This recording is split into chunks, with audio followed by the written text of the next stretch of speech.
સરદારના જીવનના 3 ત્રો. સરદારે શું કીધું સાહેબ? જ્યારે મણીબેન સરદારના દીકરીના હાડલામાં ભાતે ભાતે થીગડા હતા ને, તમને એમ થાય કે હું અહીંયા સમાજ પટેલ સમાજ બેઠો એટલે રૂડું લગાડવા નથી કહેતો. સાહેબ તમે મારા અનેક કેસેટો, મારા યુટ્યુબ કોઈ પણ પ્રોગ્રામ જોજો, કોઈ પણ જ્ઞાતિ સામે મેં ક્યાંક ને ક્યાંક સરદારની વાત કરી છે. કારણ કે ઇતિહાસનું મને સૌથી વધારે ગમતું પ્રિય પાત્ર છે. સાહેબ 2.5 દિવસ માટે સરદાર વ્યક્તિ વડાપ્રધાન બન્યા હતા. કેટલા?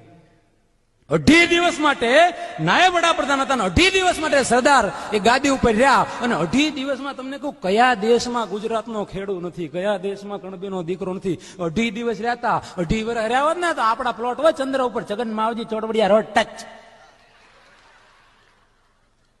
પણ સાહેબ મને એટલા માટે એ પાત્ર ગમે. સાહેબ કોઈને દુઃખ કદાચ કોઈને લાગતું હોય ને લાગે, હું જાહેરમાં આ વાત કહું છું, સરદાર મારી દ્રષ્ટિએ સંત છે. આ રાષ્ટ્રભક્તિ એને કરી છે, એને માની ભક્તિ કરી છે. સાહેબ એટલું નહીં સાહેબ, સરદાર શું કરી શકે અને દેશની સેવા કોણ કરી શકે?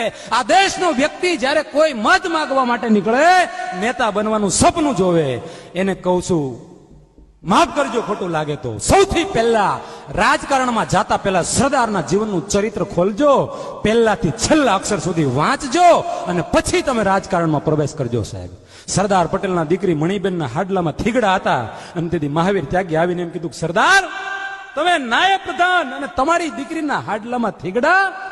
અને તેથી સરદારે કીધું કે ગરીબ બાપની દીકરી છે, ને ગરીબ બાપની દીકરીના હાડલામાં થીગડા હોય એ કઈ નવાઈની વાત નથી ભલામણ.